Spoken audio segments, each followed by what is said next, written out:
This morning we are breaking the stigma surrounding suicide.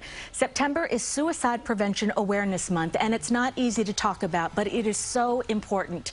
8 years ago, I suffered from depression and I attempted suicide. I have learned so much since then about how to help myself and how to help others. And joining me now is Dr. Christine Moutier, Chief Medical Officer for the American Foundation for Suicide Prevention. Thank you so much for being here. Thank you, Cindy. It's always a pleasure to join you. What are some of the signs that someone may be at risk for suicide?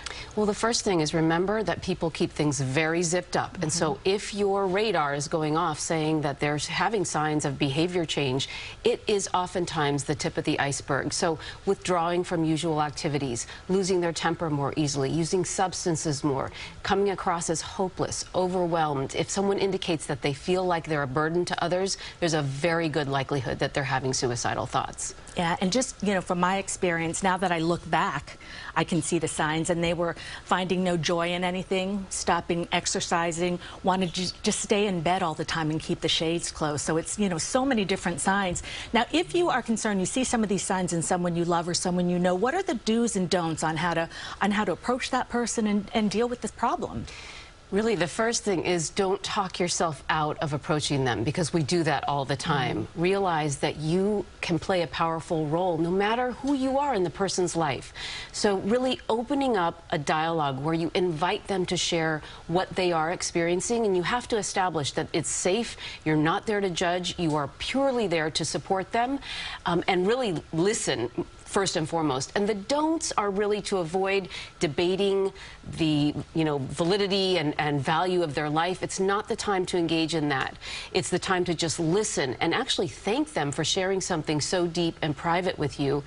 It's also a time when, if you've ever had therapy or treatment yourself, or you've been on your own mental health journey, by sharing that, you can give them permission to take that next step. Connecting with others is incredibly powerful for us as human beings. And I like what you said about it's not time for you to come up with the solution or to say, but your life is so good, you have this and this and this, why would you feel that way? That's not the time for that. Exactly, and it's really counterintuitive. You have to kind of pull back on your usual instincts, because to your logical brain, it doesn't make sense. But just remember, listen, care, support, ask more questions, invite them to share even more deeply. And that's really the way that can powerfully change their next step and being ready to get professional help.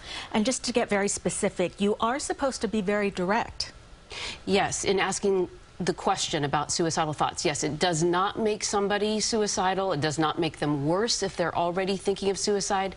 Again, to approach it in a caring, supportive way opens up a powerful dialogue. And you can learn more about how to do this, because this is not easy for, for everyone.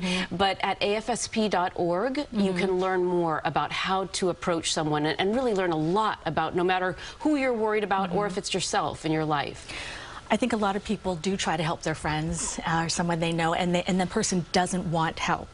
Can someone pull themselves out of this darkness?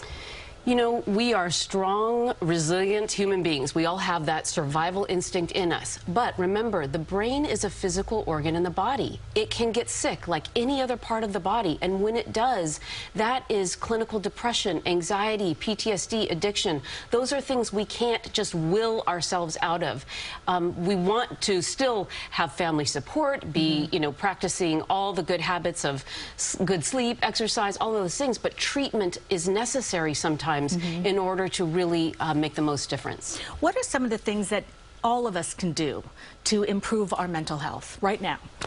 Well, remember that we do all have mental health, like we all have our physical health, and taking care of both our physical and mental health is something that we can all do. I look at it as a learning journey. I had to learn what things in my life were the things that would tend to pile up or really activate me into a downward spiral.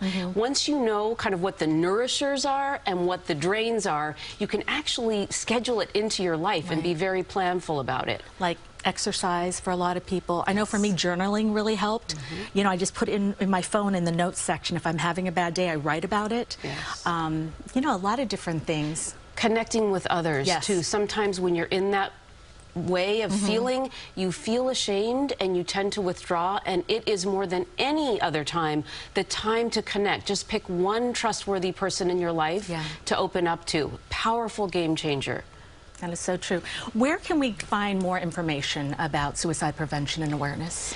Well, at the American Foundation for Suicide Prevention, we not only are all about the science and what works, but we convene a community of chapters all across the country. And here in New York City, our chapter is very strong. So please go to afsp.org to learn more. And you can also get involved with our walks by going to afsp.org/New York. And speaking of, we are going to actually take part in there's a lot of walks at a different time, but October 23rd, CBS 2 is going to have a big team there. So thank you so much for being here. Thank I really you, Cindy, appreciate and it. thank you for sharing your story and really using your platform to help so many people. Thank you. I just want I want people to know that there is hope out there and there is help, you know, so we can do this. Yes. I thank you very much. We'll be right back.